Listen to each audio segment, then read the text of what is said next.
Welcome back to the Truth Factory. I'm your based red pill conspiracy foul-mouthed cat, and I want to make this video. Actually, I don't. This is something I don't want to make a video on, but it just won't die. So we might as well talk about it. It's Russia. Now, I can admit that there is a definite possibility that Russia tried to influence the 2016 election, as foreign countries have tried to influence every goddamn democratic election for years. The USA has, in fact, tried to influence other countries' elections at least 80 times since the end of World War II, and Russia has tried at least 36 times.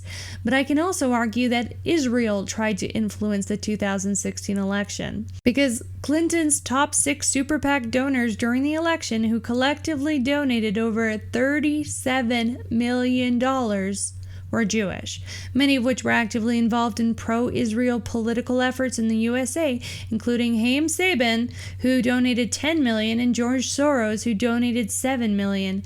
But if the media reported that, they would get called anti-Semitic. And I mean, I'm probably going to get called anti-Semitic just for bringing up these fucking facts. But if high-ranking Russian Americans donated $37 million to the Trump campaign, that would be important information, right? Regardless of all the attempted election swaying over the last 60 years, according to a database amassed by political scientist Don Levin, an estimated average effect of partisan electoral interventions is only about a 3% increase in vote share. 3% increase. So let me go into fucking Rain Man mode and math the shit out of this. He's not a man, he's another machine. Check him out, So there's 538 electoral votes. Hillary got 232 and Trump got 306. That means Hillary had 43% of the electoral votes and Trump had 57, a difference of 14%. So even if we subtract that average percentage of 3% that would be affected if the Russians actually did influence the election, Trump still would have won by 11%. That should be the end of it there, but it's not. Do I think that Russia tried to influence the election? Yeah, maybe. Obama and Hillary sure fucking think so anyway. Russia's hacked into a lot of things. China's hacked into a lot of things. Russia even hacked into the Democratic National Committee. Hillary, stop trying to make Russia happen. It's not going to happen. Do I think that Russia hacked the DNC servers and leaked Clinton's emails to WikiLeaks? No, but there's almost no way to prove it if they even did. I don't think anybody knows it was Russia that broke into the DNC. She's saying Russia, Russia, Russia, but maybe it was. I mean, it could be Russia, but it could also be China. It could also be lots of other people. It also could be somebody sitting on their bed that weighs 400 pounds, okay?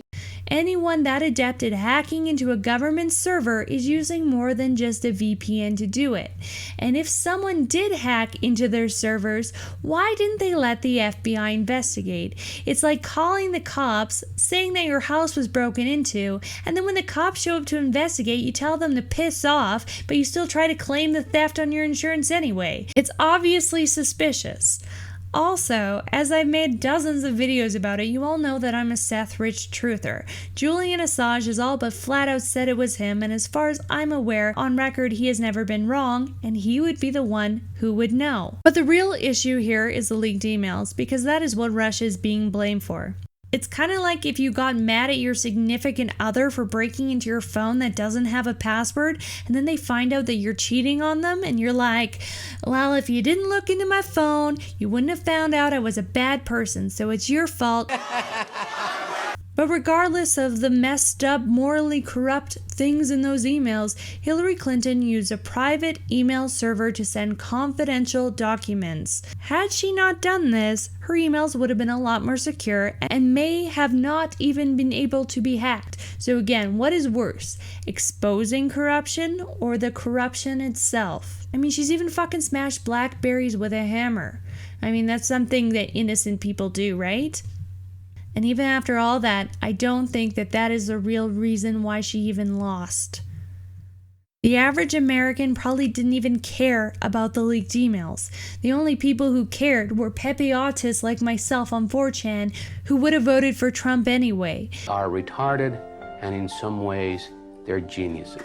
If anything, the grab her by the pussy comments Trump made were far more damning, as it was something that could be played on mainstream media And it vilified Trump as a sexual deviant. Like, so what? He likes cats. Meow. The real reason that Hillary lost is because she tried using identity politics. She didn't visit the swing states in her campaign, and she didn't have a clear message. Bernie Sanders even had a clear message, and if it wasn't for DNC's corrupt cheating of the primaries, he had a chance to be president. I mean, at least he had a chance to beat Hillary Clinton during the primaries and run against Trump. However, Bernie and his wife are apparently being investigated right now, too, for bank fraud, so there you go. You can't trust anyone. And now all of a sudden, there's news articles coming out about how Obama knew about Russia hacking and he didn't know how to punish Russia. Like, come on. There is no serious person out there who would suggest somehow that you could even rig America's elections. I told Russia to stop it. Tonight, President Obama, for the first time, publicly blaming Russian President Vladimir Putin for hacking the 2016 U.S. election. We're grasping at straws here, but everyone's all like, well, the CIA thinks it's Russia, so I think it's Russia too. I don't know where that voice came from. The CIA should not be held up as a paragon of justice. Do you know how many countries the American CIA has fucked over? That is enough content for a whole nother video. But let me just end on this note. Do not trust the garbage CNN is trying to feed you. In fact, believe the exact opposite. Thanks, truthers. Have a great night.